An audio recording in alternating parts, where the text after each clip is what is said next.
di sesi malam hari ini. Tentu saja aku nggak sendiri ya, teman-teman. Hari ini kita kedatangan speaker spesial dari tim Grup M. Oke, jadi speaker kita juga malam ini ada Kak Aditya Reza, selaku Head of Social at Grup M. Nah, jadi teman-teman nanti sesi malam ini seru banget. Stay tune ya, teman-teman wajib banget ikutin sampai akhir.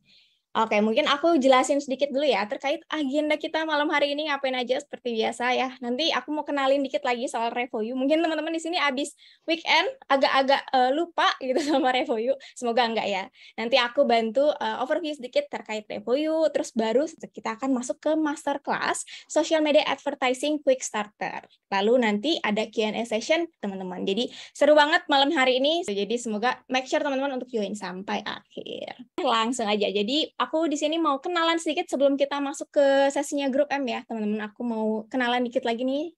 Kenalin teman-teman terkait Revoyu gitu ya. Jadi buat teman-teman yang agak-agak lupa karena udah weekend kemarin gitu ya, aku mau kenalin dikit lagi nih soal Revoyu. Jadi Revoyu ini apa sih?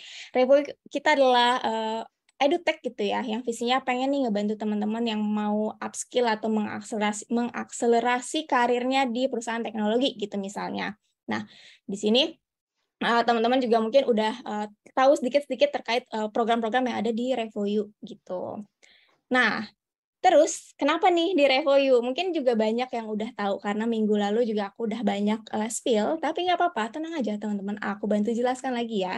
Kira-kira dapat apa aja nih kalau belajar di Revoyu? Oke, mungkin yang pertama, kita punya beberapa metode pembayaran ya untuk full stack digital marketing programnya yang diharapkan bisa mempermudah teman-teman yang mau belajar nih, apalagi misalnya mau belajar, baru mau career shifter gitu, atau para job seeker yang mau belajar digital marketing gitu. Nah, kita punya beberapa metode pembayaran yang diharapkan bisa mempermudah teman-teman di sini. Terus yang kedua, learn the most in-demand skill. Kalau teman-teman di mini course aja punya assignment, di full program juga pasti punya assignment ya teman-teman. Tujuannya biar teman-teman itu bisa skill-nya lebih terasah gitu. Apalagi kan sekarang industri digital marketing itu luas banget ya. Jadi biar teman-teman bisa bersaing dengan yang lainnya. Terus yang ketiga, kelasnya itu live via Zoom, teman-teman, dan teman-teman nanti bisa akses juga recordingnya kalau di full stack gitu. Jadi bisa mengakses ulang recordingnya. Kalau misalnya teman-teman ada yang lupa-lupa gitu, boleh nanti tonton lagi video kelasnya. Yang keempat, flexible schedule. Jadi kebanyakan students di Revoyu itu para career switcher atau memang yang punya pekerjaan 9 to 5 atau pekerjaan full time. Maka dari itu jam course di Revoyu juga di luar jam kerja, yaitu di jam 7 sampai jam 9 malam. Kurang lebih sama teman-teman kayak mini course ini. Gitu. Oke, yang terakhir ada working on digital marketing project. Jadi nanti teman-teman akan dapat project yang disupervise langsung oleh mentor gitu ya, dan bisa dapat feedback juga nih dari industry expert. Jadi tujuannya project-project dan assignment yang ada di Revo ini diharapkan nanti bisa jadi portfolio buat teman-teman, khususnya buat yang sebelumnya belum punya background di bidang digital marketing gitu ya. Portfolio ini penting banget teman-teman gitu. Oke, terus teman-teman yang ada di sini udah punya alasan sendiri-sendiri kah kenapa nih akhirnya ikutan digital marketing mini course? Mungkin udah ada yang udah tahu ya kalau sekarang digital marketing tuh lagi naik daun gitu istilahnya. Tapi buat yang belum tahu, jadi mungkin coba aku bantu spill sedikit ya teman-teman. Jadi sekarang ini digital marketing itu lagi high demand banget, lagi banyak banget job opening yang buka gitu. Tapi ternyata sayangnya banyak yang belum mumpuni nih, belum punya skill yang mumpuni gitu untuk jadi seorang digital marketer, yaitu huge digital talent gap ini ya. Gitu. Jadi di sini Revoy juga pengen berkontribusi untuk memberikan lulusan-lulusan yang kompeten yang bisa bersaing sama jutaan, mungkin yang jutaan orang yang melamar jadi seorang digital marketer juga gitu. Jadi semoga teman-teman yang di sini yang baru pada mau jadi digital marketer bisa sukses nantinya ya, teman-teman. Oke, sekarang kita masuk ke sesi masterclass Social Media Advertising Quick Starter bersama Kak Adit ya. Mungkin aku panggil dulu orangnya. Halo Kak Adit. Halo, Halo Kak. Nah, mungkin Kak Adit boleh nih kita masuk ke sesi masterclass Social Media Advertising Quick Starter. Mungkin Kak Adit udah siap untuk sharing sama teman-teman yang ada di sini? oke, boleh banget. Boleh, kalau gitu aku akan stop share, kita gantian sharing. Silahkan Kak Adit, sesinya aku serahkan ke Kak Adit. Oke, thank you Amanda.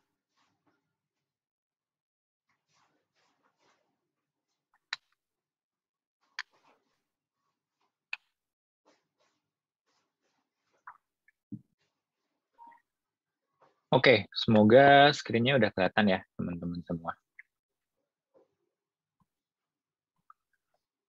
Oke, yep. Nah, sekarang kita masuk ke sesi berikutnya yang mungkin akan lebih lebih ada materi-materi, tapi nggak akan berat. Ya, aku janji ini nggak akan berat, nggak akan terlalu bikin pusing. Akan ada beberapa gambar, video supaya bisa lebih seru kita belajar bareng-bareng. Itu.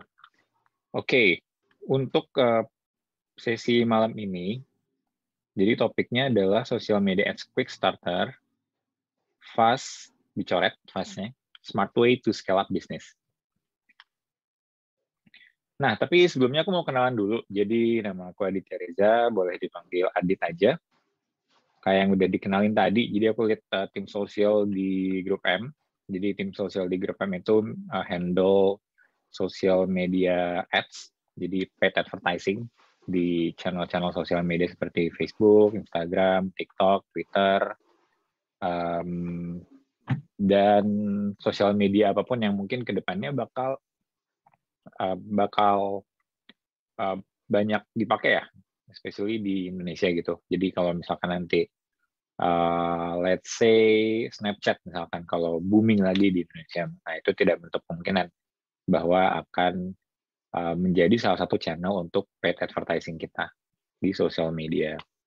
Nah, jadi tadi udah aku baca chatnya bahwa dari teman-teman banyak yang bilang, oh Kak Afni ternyata dari jurusan kesehatan masyarakat ya, ada yang dari jurusan-jurusan lain, ada yang nanya juga harusnya background-nya apa di kuliah.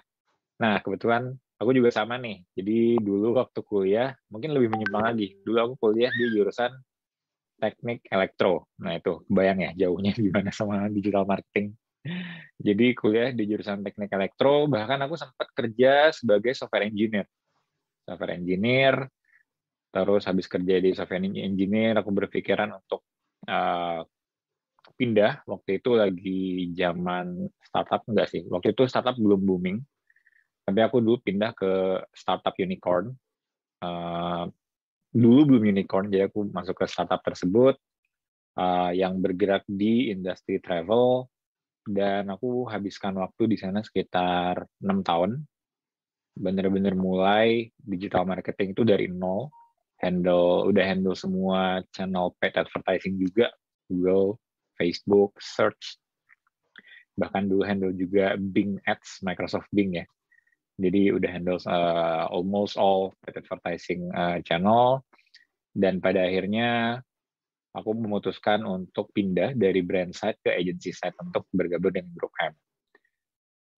Again, di Grup M, konsiderasi pertama karena Grup M, of course, the biggest advertising company in the world. Kalau tadi Mbak Dila bilangnya mungkin satu dari tiga iklan yang dilihat di dunia adalah dari Grup M. Nah, aku sih biasanya bilang orang-orang bukan dari sisi iklan, tapi dari sisi kalau kamu jajan ke Alfamart, Indomaret, kayaknya satu dari tiga itu adalah klien-kliennya Grup M juga. Jadi milih barang apa aja yang dibelanja di Indomaret, Alfamart, itu kliennya Grup M. Gitu. Jadi sekarang akhirnya berlabuh di Grup M supaya tahu juga banyak industri, karena essentially Grup M handle klien dari berbagai macam verticals juga. Jadi definitely a good place to start your career juga sih di Grup M ya, especially di digital marketing world. Oke, sedikit overview untuk apa yang akan kita bahas di sesi kali ini. Mungkin bisa dibagi 4 ya. Pertama, introduction, kenapa harus sosial media sih. Terus, apa sih bedanya organik dan social media ads? Itu ada banyak pertanyaan juga di link Slido, tadi aku lihat. Ini akan kita bahas secara singkat. Kemudian social media platform, jadi apa sih tren yang lagi happening di social media, dan behavior-nya apa sih social media di Indonesia. Kemudian untuk strategi building, jadi gimana cara kita membuat media plan yang baik, gimana cara kita untuk mengukur keberhasilan dari campaign kita. Dan terakhir kita akan dig deeper, jadi akan kasih teaser yang lebih advance lagi tentang social media marketing, dan juga tools-tools apa aja sih yang mungkin akan berguna untuk teman-teman kalau nantinya kerja di dunia digital marketing, khususnya social media paid advertising. Oke, kita masuk dulu ke topik yang pertama, yaitu tentang social media marketing introductions. Jadi kenapa sih orang pakai social media? Kenapa brand-brand advertising itu menggunakan social media untuk mempromosikan supaya orang tahu brand? Dan apa key difference-nya between organic social media dan advertising social media? Nah, jadi pertama mungkin aku kasih background sedikit dulu. Essential Digital Headlines ini ada sumbernya di kanan bawah. Teman-teman bisa cek untuk lebih banyak insight tentang internet dan social media across the world.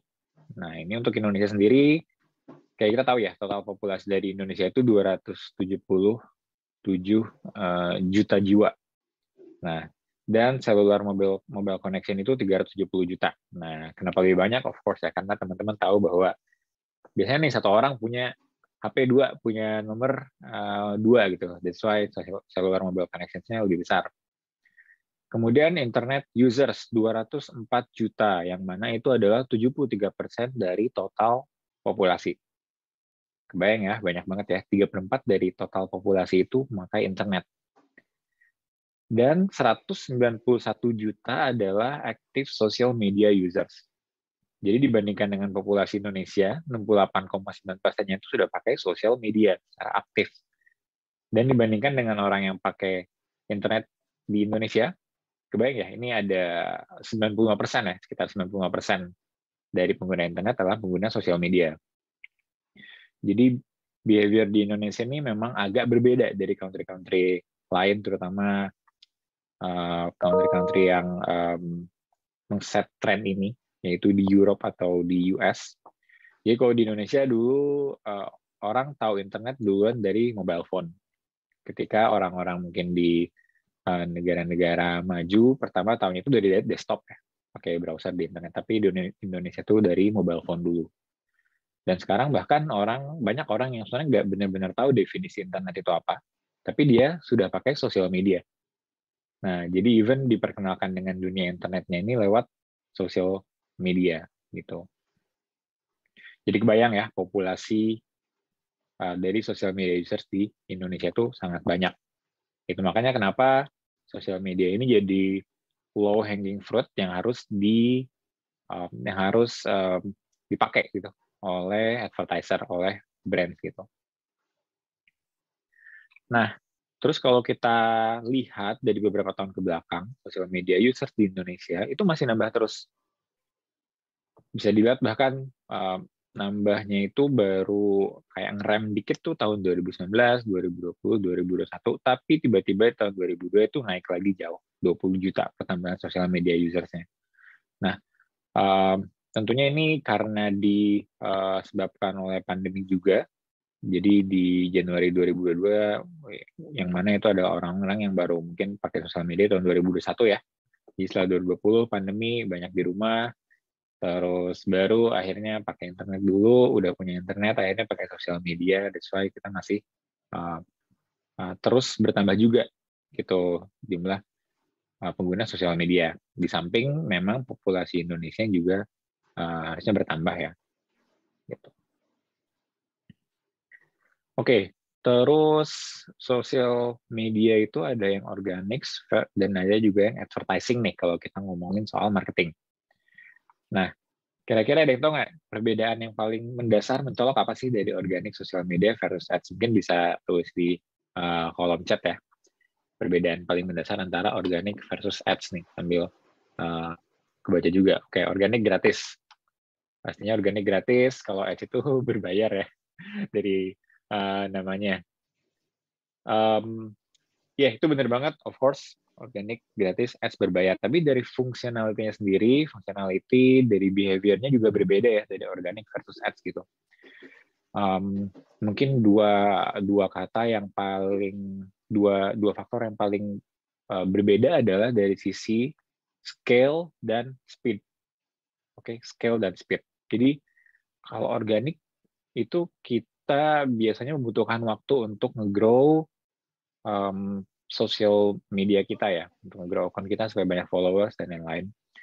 Supaya dapat impressions yang banyak, bisa dapat reach yang banyak, itu kita membutuhkan waktu. Sedangkan untuk ads itu kita boost, sehingga kita bisa mendapat lebih cepat.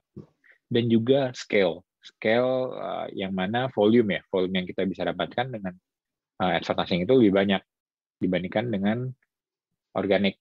Nah, jelas ya alasannya, karena kalau organik kita tentunya bersaing dengan lebih banyak competitors gitu, competitors yang juga mempunyai social media account. Dengan advertising di samping competitorsnya sedikit, kita juga bisa boost karena emang basically kita bayar untuk bisa mendapatkan target audience yang sesuai dengan produk dari suatu brand gitu. Jadi berbayar bukan artinya kita atau brand-brand itu advertiser asal target ya, tapi segalanya itu dipertimbangkan pastinya. Jadi targetnya itu kriterianya apa, terus KPI-nya apa, itu pasti diukur.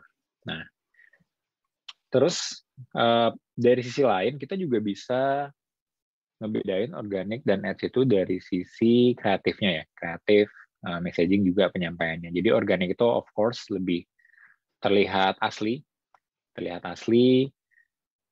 dan juga kalau organik biasanya ya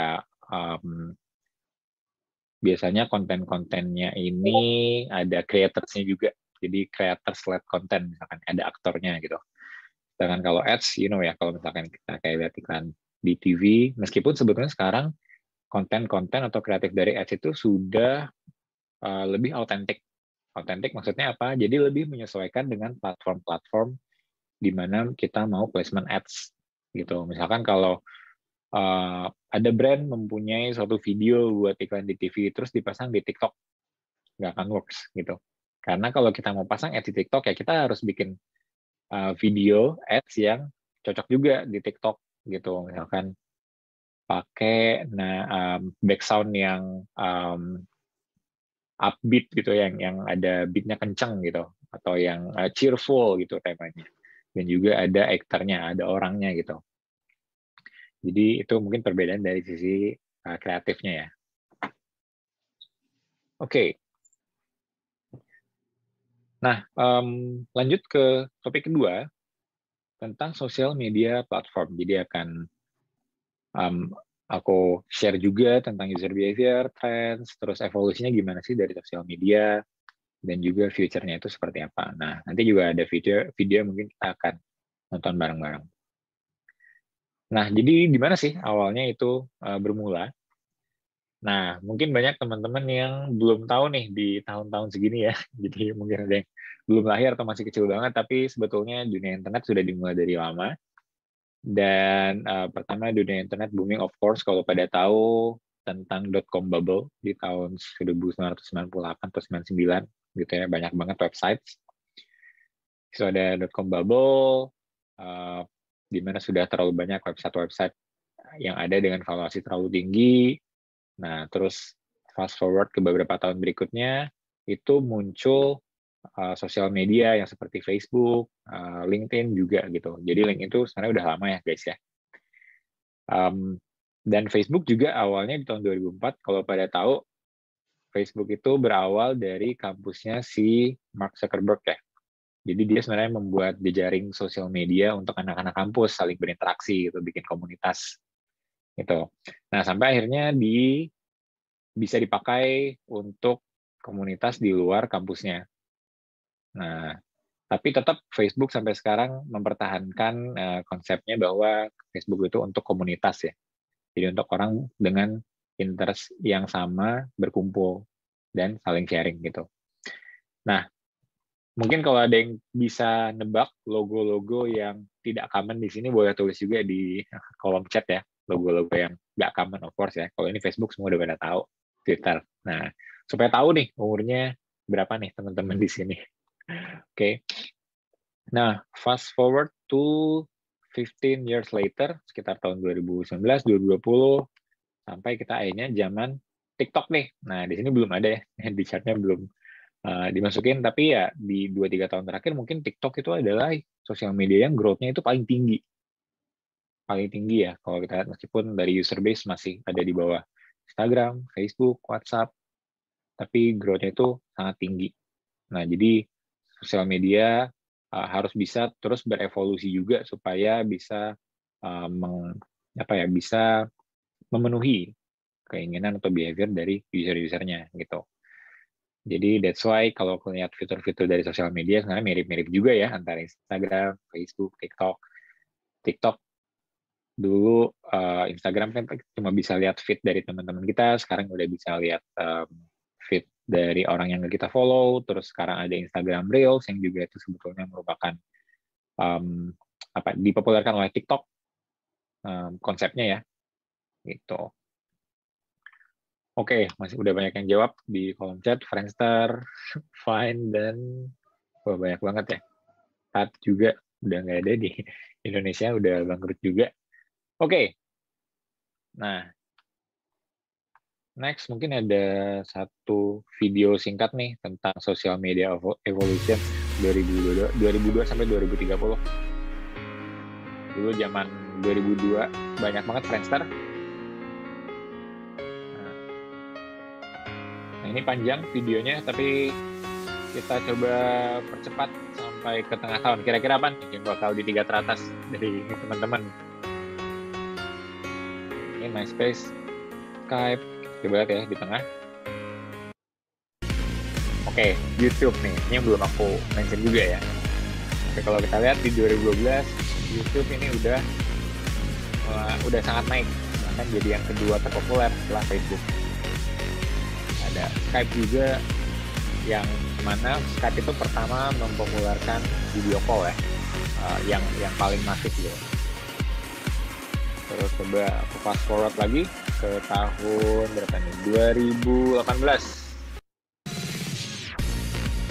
Masih memimpin ya Facebook, YouTube, tapi WhatsApp udah naik banget. Karena ya basically apalagi negara-negara berkembang seperti Indonesia banyak banget yang pakai WhatsApp. Dan ini TikTok masih naik terus juga, dan ini worldwide ya.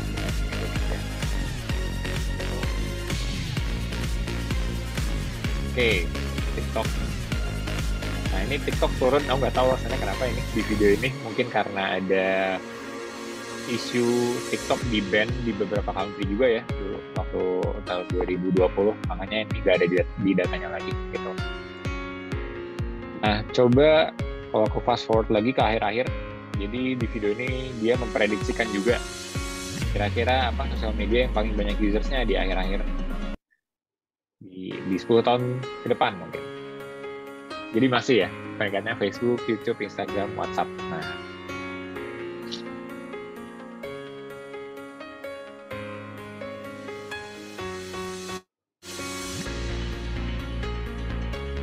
gimana sih stop? Oke.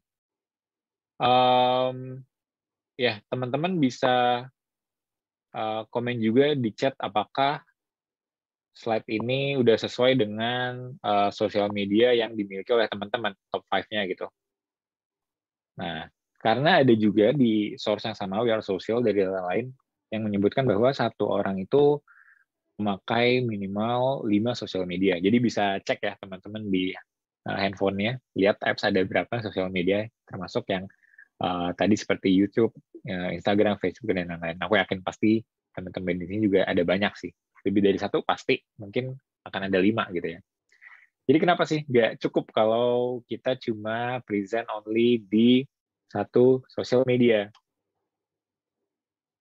Jadi kalau bisa aku summarize, ada 3 hal ya, 3 pillars gitu. Yang pertama adalah karena audience. Jadi setiap platform punya audience yang berbeda gitu. Even kalau audiensnya sama, karakteristiknya ini bisa berbeda kalau user ini berada atau memakai 2 platform yang berbeda gitu. Pasti goyang ya. Misalkan, teman-teman kalau buka Instagram biasanya buat apa sih? Kan biasanya buat ngelihat feeds dari inner circle ya, dari circle yang paling dekat gitu sama kita. Terus kalau lihat TikTok biasanya lihat video. Jadi biasanya spend waktu lebih lama untuk melihat video, terus biasanya nyari yang konten-konten yang inspirational, education, beauty, dan lain-lain.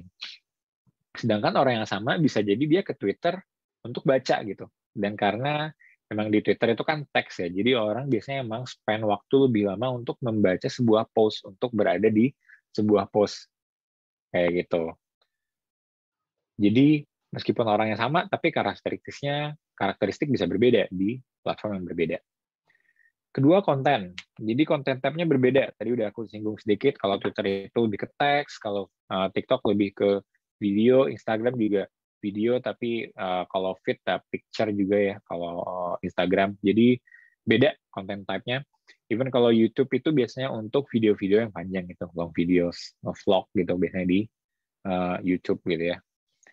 Meskipun sekarang YouTube ada juga YouTube Short, kalau pada tahu ya, kalau yang video lebih singkat. Nah, that's why kayak yang tadi aku sempat singgung bahwa sebetulnya yang fitur-fitur dari tiap sosial media ini pada akhirnya mungkin akan mirip-mirip ya. Meskipun main purpose-nya ini berbeda, cuma pasti akan ada fitur-fitur yang menjiplak lah dari sosial media yang lain gitu. Dan yang ketiga adalah competitions. Nah, jadi bisa dibayangin ya sama teman-teman, misalkan ada sebuah brand atau kalau teman-teman punya satu bisnis, terus kita cuma pakai satu sosial media. Jadi kita put a lot of effort, kita mikir banget, brainstorming, bikin strategi gimana untuk bisa dapat banyak follower di sosial media ini, gimana cara ngalahin kompetitor di sosial media ini, put a lot of effort, dan kita berhasil gitu mengalahkan kompetitor kita di sosial media tersebut. Tapi di saat yang sama kita tidak mencoba memakai sosial media lain, yang mana kompetitor pakai sosial media tersebut. Sehingga kompetitor kita nggak ada lawan, karena nggak ada kita gitu. Nah, jadi harus diseimbangkan ya, presence kita di tiap sosial media gitu. Jadi meskipun kita atau brand harus berusaha senatural mungkin menyesuaikan dengan karakteristik dari sosial media, tapi brand guideline, brand identity itu harus tetap ada gitu. Jadi kita nggak harus benar-benar mengubah brand identity karena kita masuk TikTok, nggak artinya, bukan berarti harus banyak misalkan joget, harus pargoy di TikTok untuk kita promote brand kita gitu. Of course enggak. That's why it's not enough to be present only in one social media.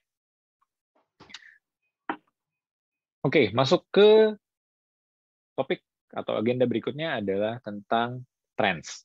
Jadi tren apa sih yang terakhir yang teman-teman tahu dan kayak gimana sih future-nya itu?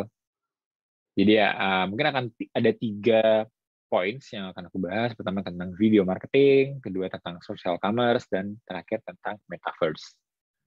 Gitu. Video marketing dulu nih. Jadi coba kita lihat dulu apa yang dikatakan oleh numbers di sini. Jadi 70% of consumers says that they have shared a brand's video. Banyak banget ya. Jadi 7 dari 10 orang mereka tuh nge-share video-video dari sebuah brand. Terus 52%, jadi setengahnya itu ya, dari 10 orang, 5 orang bilang bahwa kalau nonton video tentang produk itu membuat mereka lebih percaya diri untuk purchase online. Gitu. Nah, jadi mungkin bisa aku kasih gambaran lagi kenapa sosial media itu membangun kredibilitas dari sebuah brand. Nah, teman-teman bisa bayangin ya, kalau misalkan lagi jalan-jalan ke mall atau misalkan jalan-jalan ke pasar gitu, tiba-tiba ngeliat satu brand yang namanya itu masih tidak terlalu populer gitu, teman-teman masih kayak, oh ini belum familiar dengan nama brand tersebut.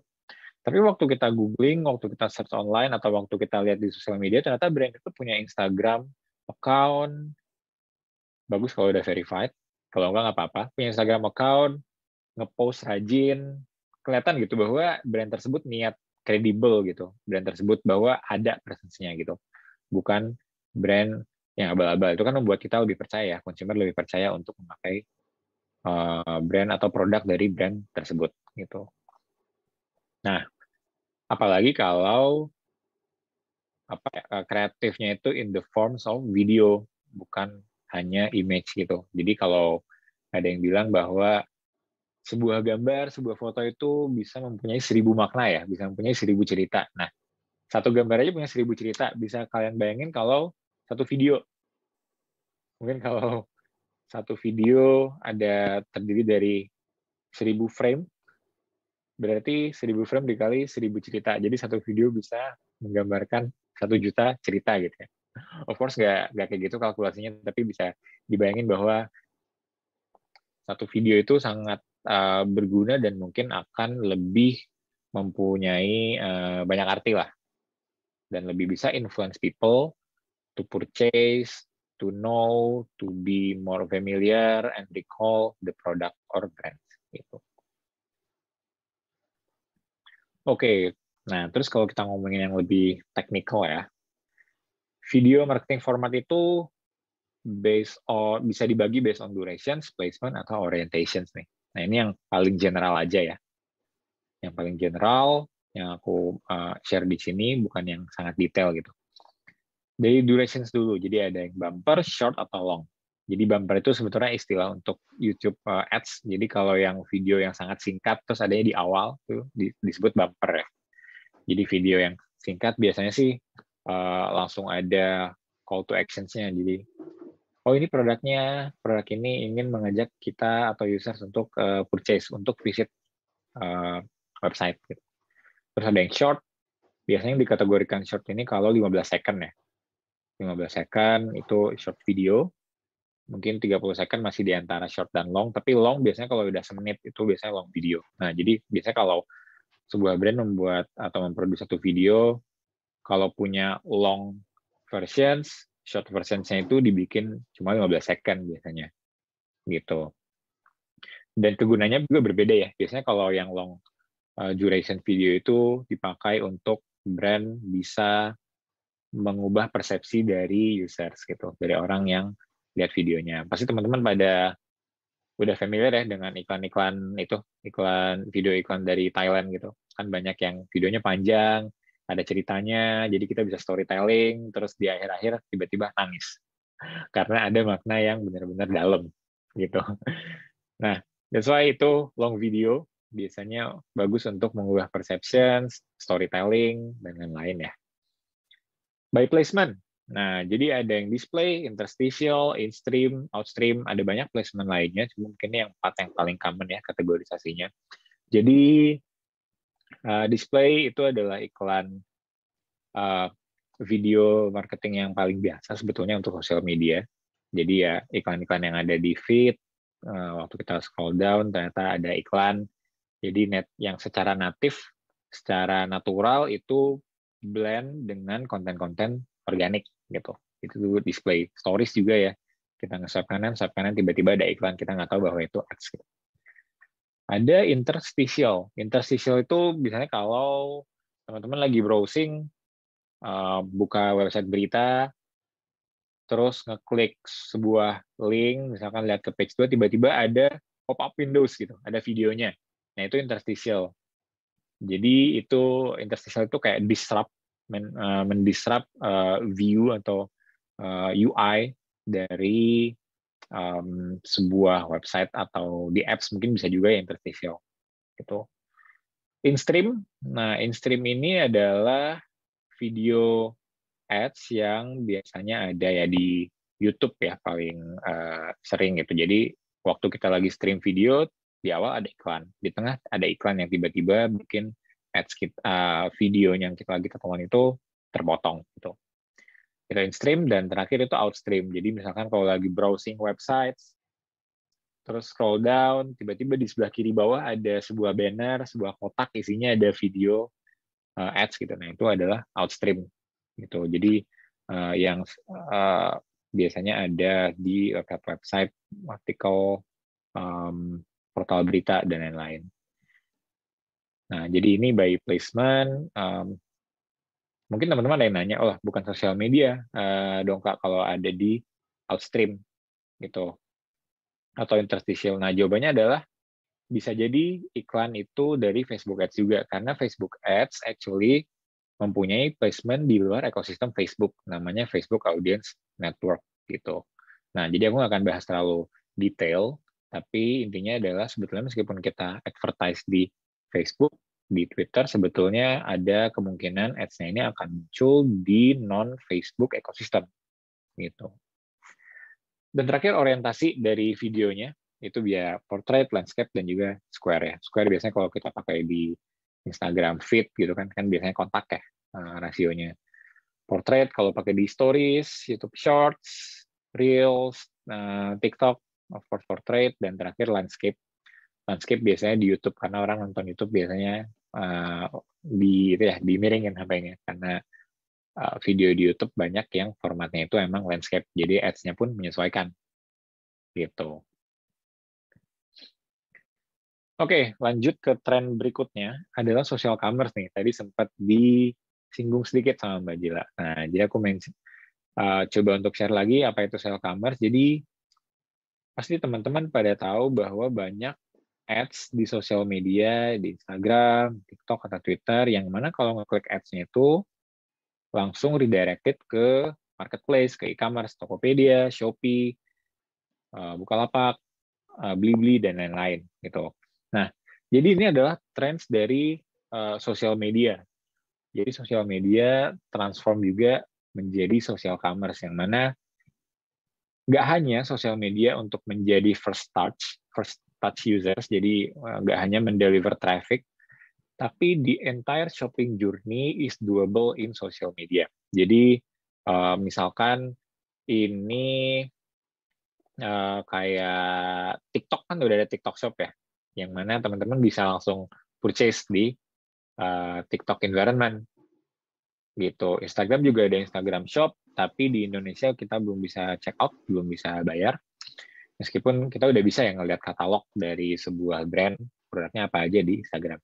Dan yang paling dinanti mungkin adalah Twitter. Nah, ini of course mirip-mirip sama yang TikTok, Instagram, di mana nanti bakal ada produk katalognya juga yang bisa kita lihat-lihat dari sebuah brand, tapi ini di Indonesia belum rilis juga, masih kalau nggak salah sih masih beta ya di beberapa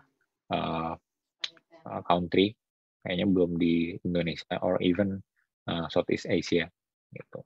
So there is social commerce. Jadi the entire shopping journey now doable in social media. Dan ada tren lagi nih yang happening banget juga, yang which is live stream. Jadi live stream itu benar-benar udah menjadi sangat populer.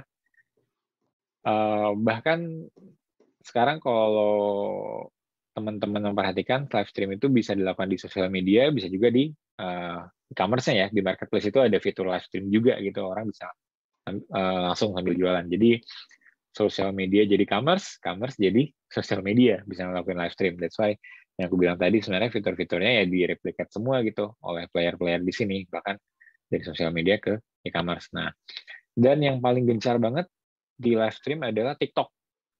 Nah, jadi di TikTok ini banyak banget teman-teman kalau buka TikTok di jam-jam yang lagi peak gitu, orang baru nyampe rumah jam 6, jam 7 malam, atau di jam-jam istirahat kantor jam 12 siang, itu pasti banyak banget brand, advertiser yang lagi live stream ngejual produk. Nah, dan live streamnya ini bisa juga di-boost dengan ads gitu, dengan paid advertising kayak yang contoh yang aku kasih di sini. Jadi bisa live stream, bisa di-boost dengan ads. Kalau ads-nya diklik bisa masuk ke kayak screenshot yang tengah ini, di mana ada option untuk add to cart, buy with coupon, dan akhirnya bisa ngeliat katalog yang lengkap di TikTok Shop page-nya ini gitu. Nah, that's why live stream itu menjadi sangat populer karena tren dari social commerce yang tadi. Gitu. Dan terakhir tentang tren, aku bahas sedikit tentang metaverse. Jadi metaverse adalah ini definisi yang dikasih oleh Microsoft ya kalau nggak salah. Jadi metaverse adalah the virtual world that will usher in the next phase of the internet. Jadi kayak next generation of internet lah metaverse. Kita nonton video dulu sedikit biar pada lebih melek lagi tentang metaverse, nih menarik banget sih. Today we're going to talk about the metaverse. I want to share what we imagine is possible.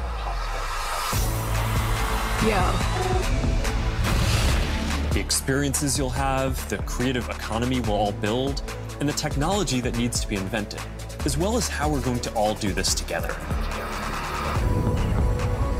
You're here! The next platform and medium will be even more immersive.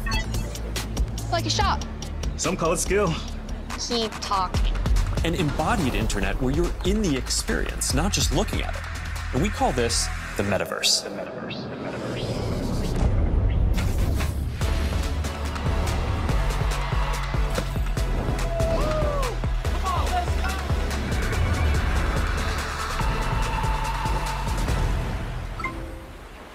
Everything we do online today, connecting socially, entertainment, games, work, is going to be more natural and vivid.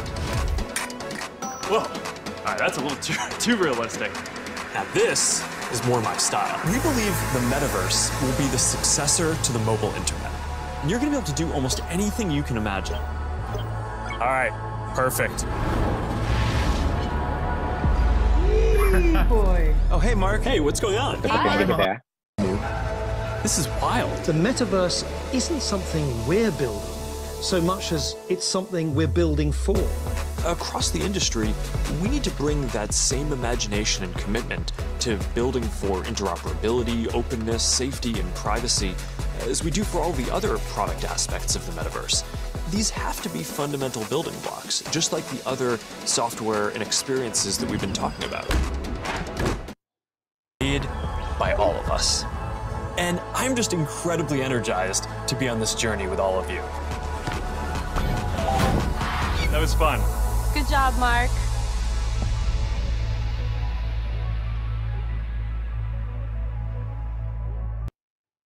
Oke, itu sedikit video tentang metaverse. Jadi kalau yang masih bertanya-tanya metaverse itu apa, yaitu next generation of internet, di mana kita bisa semua yang kita lihat di mungkin dari layar HP kita sekarang itu bisa menjadi lebih real. Intinya gitu ya. Semua yang kita lakukan di dunia nyata itu bisa kita lakukan lebih real di rumah aja gitu. Nah, dan itu nggak cuma tentang entertainment dong ya. Kalau kita ngomongin metaverse itu banyak juga tentang pekerjaan yang akan menjadi lebih mudah dengan adanya metaverse ini gitu. Jadi itu the future of social media. Nah, kenapa metaverse ini berhubungan juga dengan social media advertising? Jadi bisa teman-teman bayangin kalau yang sebelumnya kalau paid ads itu di social media ya kita buka HP terus kita scroll down ngeliatin feeds gitu ada social media. Nanti semua ekosistemnya ini mungkin dimiliki oleh suatu platform, let's say misalkan Facebook atau Meta.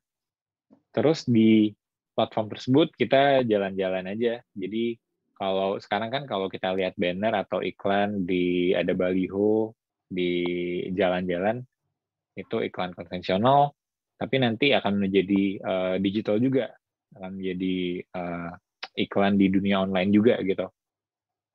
Kayak gitu. So itu sedikit tentang metaverse. Kita masuk ke agenda yang terakhir atau topik terakhir adalah tentang social media strategi. Sorry, ini yang ketiga sih. Jadi aku mungkin akan lebih cepat.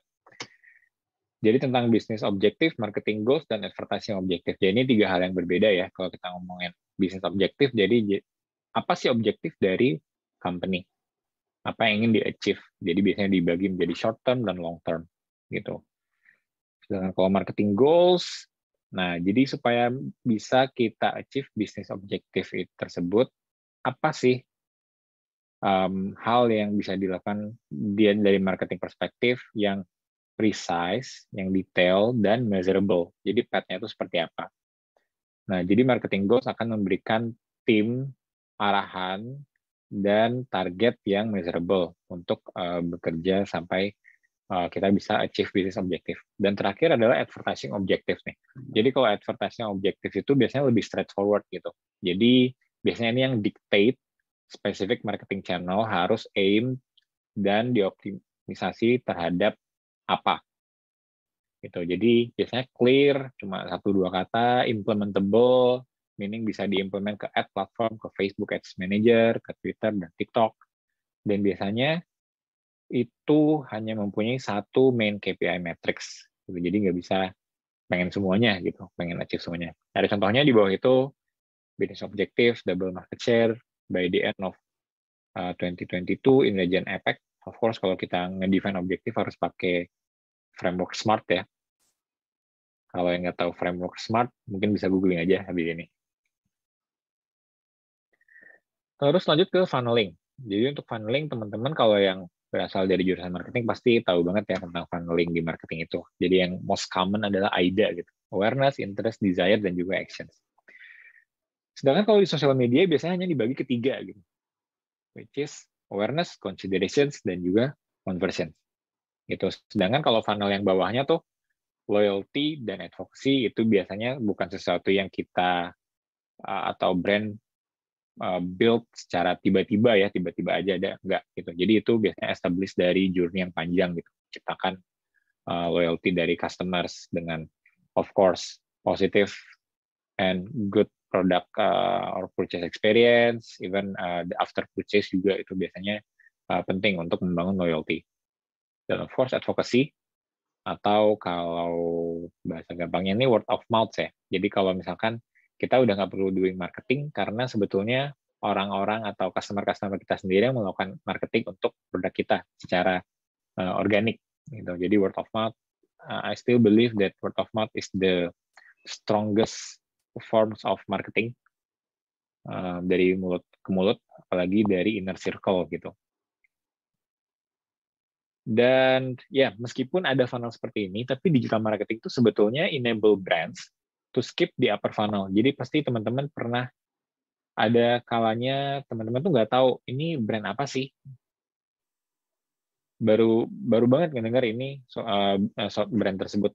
Tapi karena teman-teman emang lagi butuh, misalkan mau beli sepatu ya, teman-teman emang lagi butuh sepatu, lagi nyari sepatu dari 7 hari terakhir. Tiba-tiba ada iklan sebuah brand yang nggak tahu dari mana, cuma pas aja gitu iklannya muncul, sepatunya warna hitam, teman-teman search juga sepatu warna hitam, biasanya tiba-tiba muncul ads itu. Jadi brand itu bisa skip awareness considerations supaya user itu bisa langsung convert gitu, asalkan betul-betul relevan ads dengan interest, affinity dari users.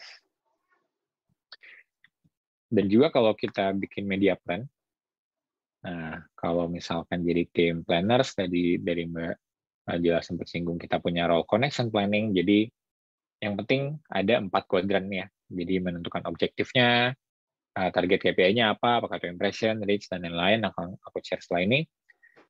Channel selection-nya gimana, mau pakai apa aja, kemudian alokasi budgetnya juga sangat penting, of course.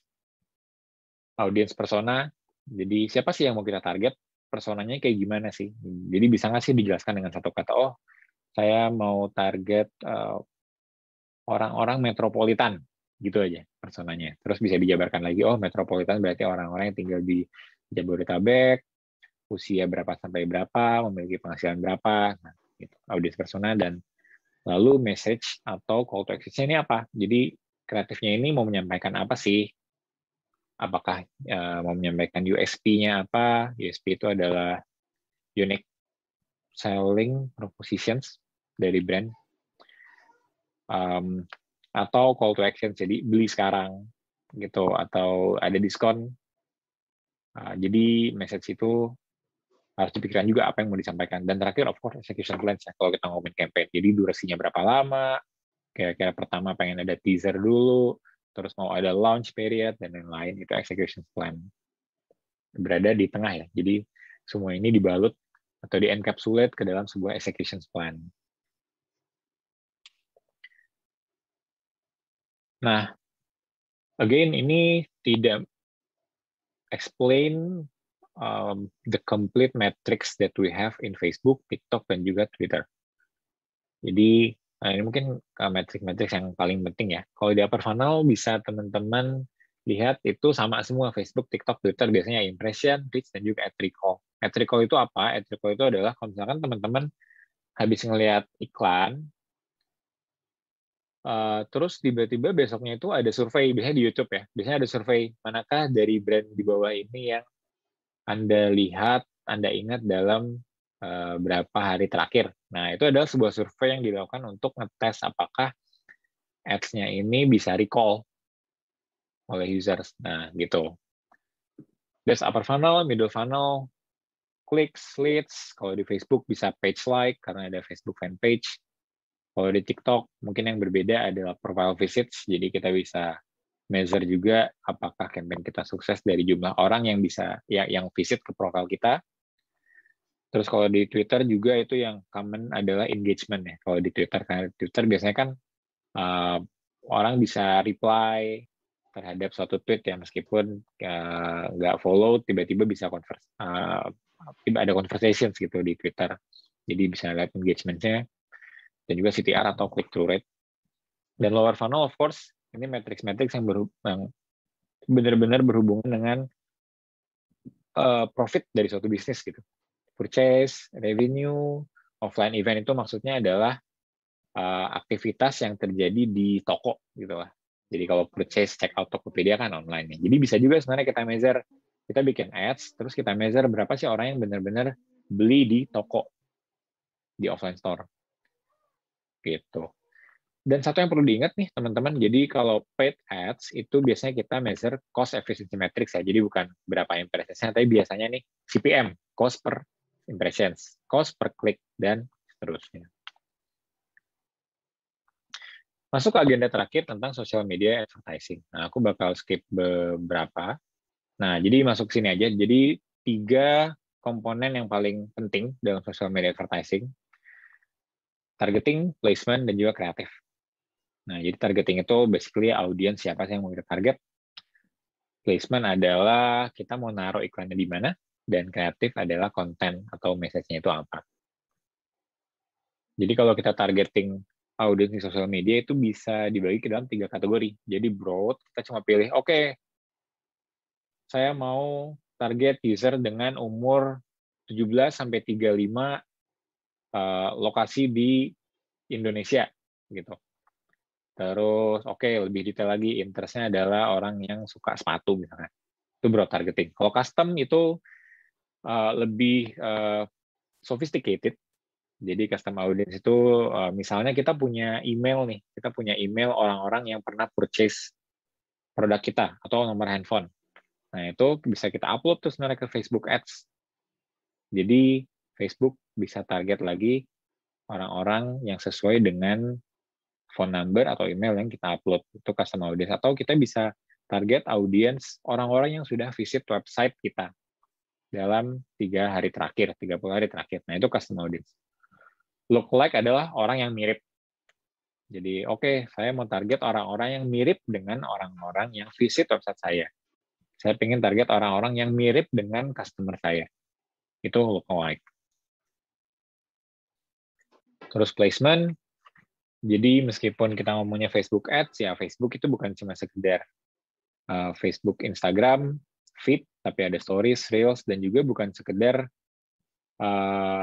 Facebook ekosistem itu nggak cuma sekedar Facebook, Instagram, tapi sebenarnya ada audience network, ada Facebook Messenger juga, yang mana itu placement juga dari Facebook. Nah, begitu juga dengan TikTok. Jadi TikTok juga sebenarnya punya platform lain yang bisa kita utilize di luar ekosistem TikTok untuk ad placement.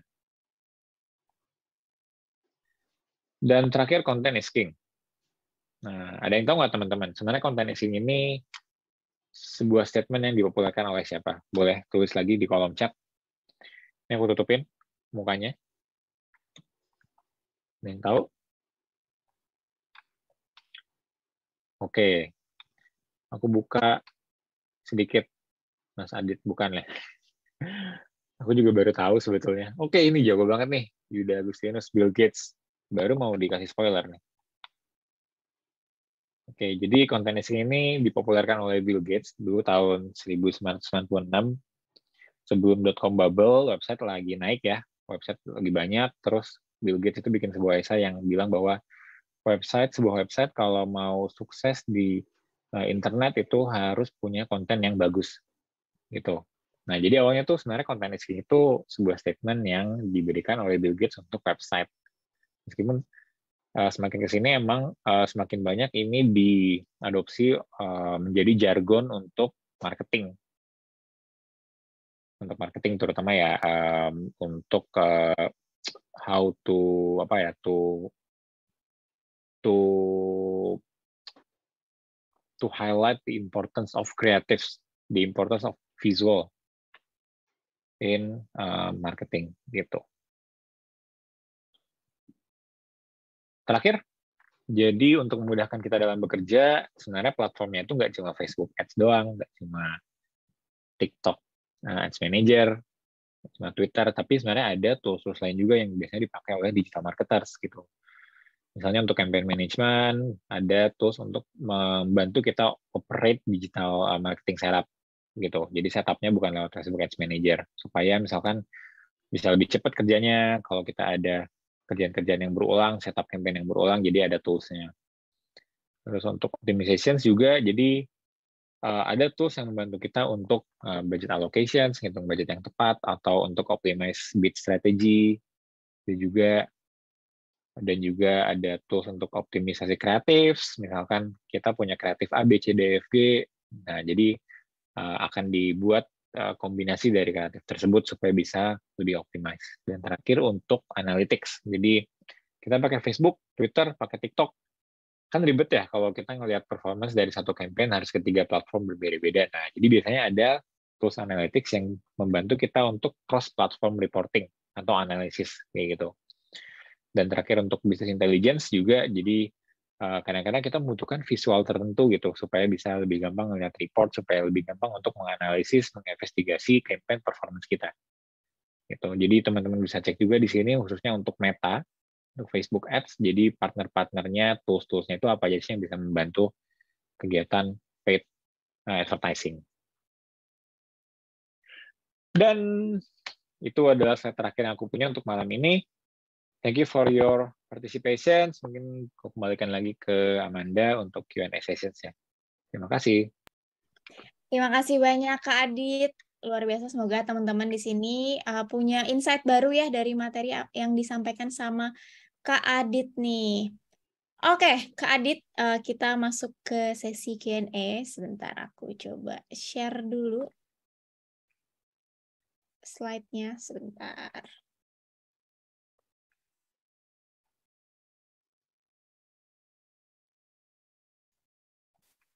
Mungkin Kak Adit kalau belum sempat baca-baca komen, boleh tuh Kak dibaca komennya nanti. Ya nih, lagi scroll. Aktif banget ya. Aktif banget memang kalau digital marketing mini course ini, luar biasa antusiasmenya Kak. Oke Kak Adit, sekali lagi thank you udah sharing materinya tadi. Nah, ini udah ada beberapa pertanyaan nih Kak yang udah masuk dan dipilih oleh tim. Langsung aja nih Kak, pertanyaan pertama dari Natasha Adelia Putri. Izin bertanya Kak, apa step-step yang sebaiknya dilakukan setelah mengikuti program mini course ini untuk belajar digital marketing dengan mendalam secara individual? Oke. Jadi step yang sebaiknya dilakukan setelah mengikuti program mini course. Jadi setelah mini course mungkin daftar di program 3 bulan atau 6 bulannya Revoyu ya, step berikutnya. Betul, singkat padat gitu. Singkat padat jelas. Mini course itu baru kulitnya aja Kak, masih belum mendalam banget kan, karena durasinya juga pendek gitu. Betul. Di full stack itu kan mendalam banget karena juga durasinya panjang, 3 dan 6 bulan gitu. Itu aja Kak jawabannya? Ada dikit lagi nih. Boleh. Jadi banyak sih resource online gitu ya untuk belajar digital marketing. Ada yang free, ada yang berbayar juga. Cuma yang paling yang aku sarankan sih buat teman-teman yang mau belajar social media ads, at least teman-teman harus ya of course punya apps-nya dulu, ngelihat konten itu seperti apa, postingan-postingan orang itu seperti apa. Kalau ada ads, jangan di-skip. Jangan di-skip, jadi supaya tahu. Jadi itu langkah pertama yang benar-benar gampang, nggak perlu baca, nggak perlu ikut kelas apapun. Yang paling gampang udah itu, ngelihat ads, jangan di-skip. Gitu. Nah, kan teman-teman pasti pada sering scrolling sosial media. Lihat aja, kira-kira ads apa sih yang biasanya aku dapat gitu, kenapa aku dapat ads ini. Nah, pertanyakan diri sendiri, atau terus lihat lagi, ads-nya diklik. Kadang-kadang, ads-nya kok redirect-nya ke Linktree gitu. redirect ke website, redirect ke YouTube atau ke e-commerce, ke marketplace. Nah, jadi bisa kayak menganalisis sendiri gitu dari ads yang dilihat, itu yang paling gampang dan next step yang bisa teman-teman lakuin. Oke, thank you Kak Adit. Udah Kak Adit atau ada lagi yang mau ditambahkan? Udah, singkat aja. Jadi next step yang benar-benar bisa dilakukan setelah ini ya, jam 10 malam nanti. Langsung ya. Betul. Oke, thank you Kak Adit buat jawabannya dan Natasha untuk pertanyaannya. Kita move ke pertanyaan selanjutnya dari Anggi Andini. Untuk orang yang switch karir, manakah channel digital marketing yang paling direkomendasikan untuk dipelajari pertama kali nih Kak? Terima kasih. Oke. Mungkin aku agak subjektif ya untuk menjawab pertanyaan ini. Jadi aku dulu pertama kali belajarnya itu search SEM, Google Search. Nah, tapi aku merasa ini sharing pengalaman ya. Jadi setelah aku belajar SEM untuk beberapa tahun tuh, 3 tahun belajar SEM, belajar Facebook Ads itu gampang banget. Jadi cuma sebulan belajar, itu aku udah setup campaign sendiri, udah dipercaya lah pokoknya untuk proposing media plan sendiri gitu. Jadi untuk search itu berguna banget karena search itu sebenarnya lebih kompleks karena kita ngelihat keywords yang banyak. Jadi kalau kita bisa cope with that, kita akan bisa gampang belajar yang lain gitu. Dan matriksnya pun mirip-mirip ya semuanya gitu. Paling ada matriks yang baru kalau di Facebook of course view, karena di SEM kan adanya sampai clicks yang nggak ada videonya gitu. Cuma kalau melihat dari kompleksitasnya harusnya bagus banget sih di search, melihat logic dari setiap funnel, setiap matrix itu juga mungkin akan bagus sih kalau mulai dari search. Nah, tapi kalau kalian orangnya yang mikirnya creative thinking banget nih, orang yang visual banget, ya nggak apa-apa belajar dari channel-channel yang mungkin Google Ads yang YouTube ya, video gitu. Nah, kalau yang misalkan mau belajar dari sisi creative sides-nya dulu, gitu. Tapi kalau mau belajar analisis, how to investigate campaign, itu dari SEM itu bakal bagus banget dari search, gitu. Oke, mungkin aku izin nambahin sedikit ya, Kak Adit. Kalau kayak kata Kak Adit tadi kan emang mungkin tiap orang itu kesukaannya beda-beda, bakatnya beda-beda gitu. Kalau Kak Adit tadi di SEM, teman-teman juga mungkin kalau lebih suka di kayak Google Ads gitu, itu juga pasti possible banget. Nah, kalau misalnya di full stack, teman-teman nanti akan belajar semua channelnya terlebih dahulu, benar-benar belajar detail semuanya, baru teman-teman nanti akan tahu nih, oh kayaknya aku lebih cocok di sini atau lebih suka di channel yang mana. Biasanya sih seperti itu. Oke, terima kasih banyak Kak Adit untuk jawabannya dan Anggi untuk pertanyaannya. Kita move ke pertanyaan selanjutnya nih Kak. Dari Shelly Nur Azahra. Halo Kak, mau bertanya kalau bikin campaign advertising di sosial media, apa hal yang paling mendasari untuk meningkatkan atau encourage engagement ads kita? Oke. Jadi 3 hal tadi sih tetap itu berlaku untuk semuanya ya, sosial media, mau di YouTube dan lain-lain. Targeting, kemudian placement, dan juga kreatif. Tapi kalau bisa diurutkan, yang pertama itu kreatif. Gitu. Even kalau misalkan nggak advertising, kalau organik kan kreatif ya yang paling mempengaruhi. Nah, kalau advertising juga, jadi aku lupa, dulu ada studi yang menyatakan bahwa sebenarnya berapa persen users itu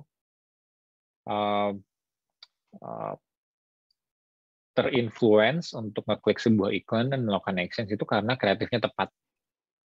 Gitu. Aku lupa, tapi itu berapa persen, banyak lah. Nah, jadi kreatif itu yang paling penting sih menurutku. Again, balik ke content is king. Gitu. Tapi kalau kita udah punya kreatif yang bagus, kita jangan sampai menargetkan ya user yang nggak nyambung. Gitu. Karena percuma, even kalau kita udah mendapatkan engagement yang bagus, tapi dari user yang tidak nyambung, kedepannya mungkin akan tidak baik untuk jangka panjang gitu.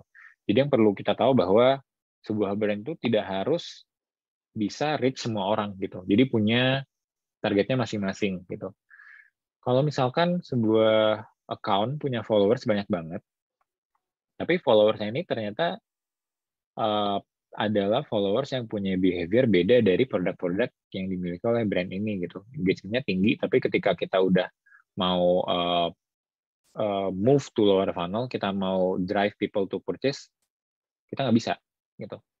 Engagement bagus karena konten kita itu menarik, tapi kalau waktu ngedrive purchase itu nggak bisa. Nah, jadi harus nggak boleh sekedar viral, itu sih mungkin nggak boleh sekedar viral. Jadi harus engagement kreatif yang cocok dengan audiensnya, gitu, harus relevan gitu. Oke, thank you banget Kak Adit untuk jawabannya. Thank you juga tadi Shelly untuk pertanyaannya. Thank you Sally. Thank you. Oke, pertanyaan selanjutnya nih Kak dari Martino. Hai Kak, izin bertanya, apakah perlu sebagai perusahaan untuk meningkatkan brand awareness untuk menarik target yang bukan termasuk audiens target dari perusahaan? Oke. Ini jawaban singkatnya sih tidak perlu ya.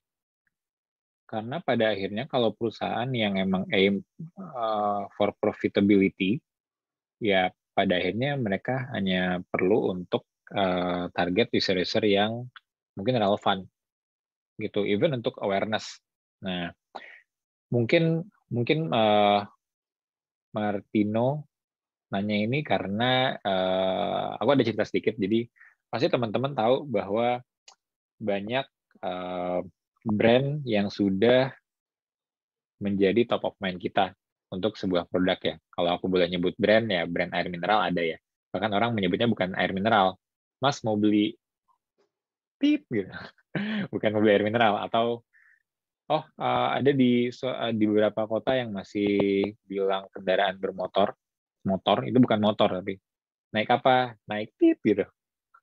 Bukan motor gitu, atau pasta gigi bukan. Nah, jadi menurutku itu juga salah satu contoh kisah sukses brand yang bisa membuat menjadi top of mind karena mereka itu masif banget marketingnya. Jadi mereka itu meningkatkan brand awareness even ke orang-orang yang sebetulnya bukan target mereka, bisa aku bilang gitu. Tapi again itu karena zaman dulu ya, kalau mau marketing yang masif itu benar-benar masif gitu. Kita nggak punya banyak pilihan untuk setengah-setengah menurutku ya. Iklan ya TV mungkin ya, semua orang nonton TV gitu. Tapi sekarang dengan digital marketing, even untuk awareness pun kita nggak harus target terlalu masif kok. Target audiens kita aja cukup gitu. Jadi jawaban pendeknya tidak perlu, tapi of course brand punya, atau perusahaan, sebuah company punya consideration tertentu ya untuk targeting orang yang di luar targetnya, di luar persona dari brand tersebut gitu. Gitu, Martino. Oke, terima kasih banyak Kak Adit untuk jawaban dan juga Martino untuk pertanyaannya. Ini adalah pertanyaan terakhir nih Kak untuk sesinya Kak Adit malam hari ini. Jadi terima kasih banyak buat teman-teman yang udah submit pertanyaannya. Sekali lagi mohon maaf kita nggak bisa jawab semua pertanyaan yang ada, tapi semoga dari apa yang disampaikan sama Kak Adit hari ini bisa menjawab pertanyaan-pertanyaan dari teman-teman semua yang ada di sini ya. Oke. Nah, Kak Adit, sebelum kita tutup sesinya, mungkin dari Kak Adit ada yang mau disampaikan terlebih dahulu nggak nih, Kak? Buat teman-teman yang ada di sini. Ada dua. Jadi yang pertama, teman-teman mungkin jangan takut untuk switch karir gitu. Apalagi untuk mengambil karir yang berbeda dengan background kuliah gitu. Jadi kita tuh kuliah mungkin cuma 3 tahun, 4 tahun, 5 tahun, 6 tahun gitu. Cuma ya, kalau kita udah kerja ya insya Allah kalau kita punya umur panjang ya mungkin kita akan 10 tahun, 11 tahun, 12 tahun. Even kalau kita udah nyoba untuk switch karir, nggak works, ya udah leave it. Cari mungkin path yang lain, mungkin setahun gitu. Jadi jangan takut untuk mencoba, apalagi untuk teman-teman yang mungkin tidak punya luxury untuk mencoba banyak hal waktu kecil gitu. Karena kadang-kadang ada privilege ya, ada luxury untuk kita bisa mencoba banyak hal. Tapi menurutku sih jangan takut untuk switch karir. Pasti banyak yang sering lihat yang KFC itu siapa namanya? Even dia pertama kali meracik ayam itu di usia udah tua banget gitu. Itu yang pertama. jangan takut untuk switch karir. Yang kedua adalah, aduh apa? Lupa tadi. Tenang, Kak.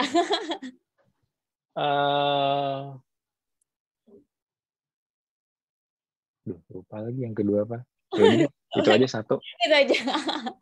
Oke, terima kasih Kak Adit udah bantu banyak sharing sama teman-teman di sesi malam hari ini. Rame banget ya Kak ya, semoga teman-teman juga merasa banyak insight yang didapat dari Kak Adit malam hari ini. Thank you so much Kak Adit untuk waktunya dan sharing-sharingnya malam hari ini. Sama-sama, makasih semua teman-teman dan Amanda. Oke, thank you Kak Adit. Teman-teman, terima kasih banyak yang udah stay sampai sekarang, tapi sebelum kita tutup sesinya, aku mau sharing sedikit ya terkait Revoyu Digital Marketing Program, quick aja. Jadi mungkin teman-teman juga di sini udah pada tahu kalau salah satu programnya Revoyu adalah Full Stack Digital Marketing Program ya.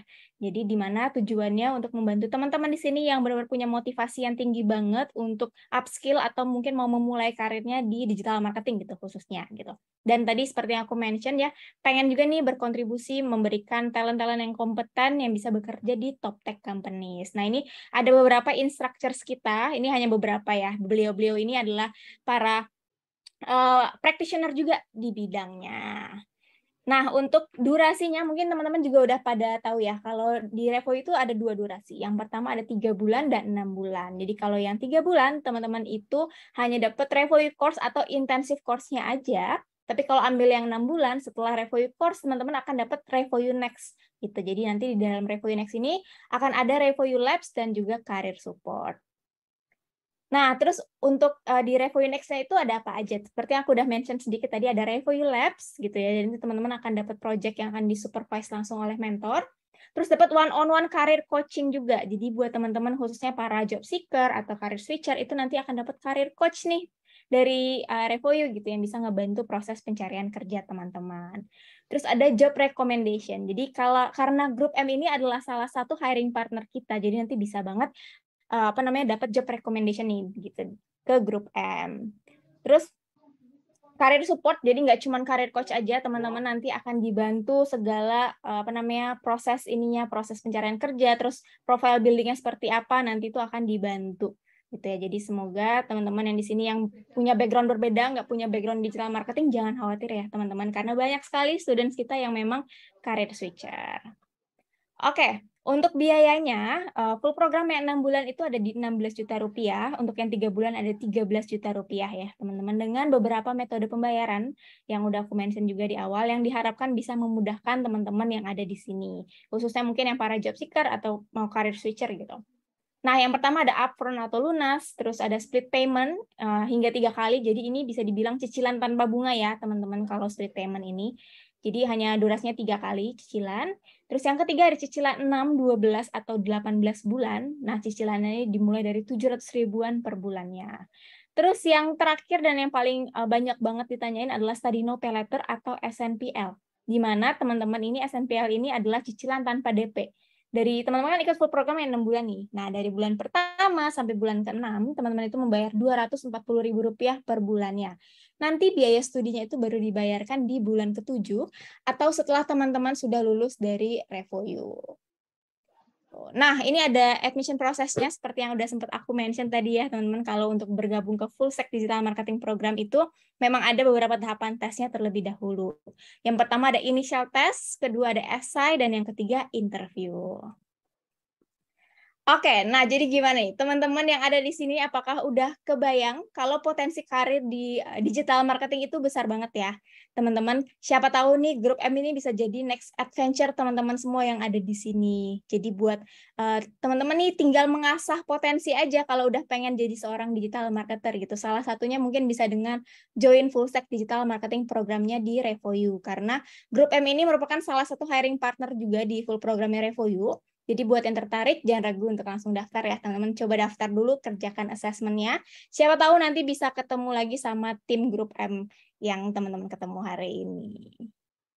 Oke, teman-teman, segitu aja sesi kita hari ini. Terima kasih banyak yang udah join sampai jam segini. You guys are amazing. Terima kasih banyak juga untuk tim Grup M yang sudah bersedia untuk sharing sama teman-teman semua di sesi malam hari ini. Jangan lupa absen setelah ini ya, ada di Discord. Dan teman-teman, thank you so much. Kita ketemu lagi di sesi besok ya. Selamat istirahat semuanya. Bye-bye.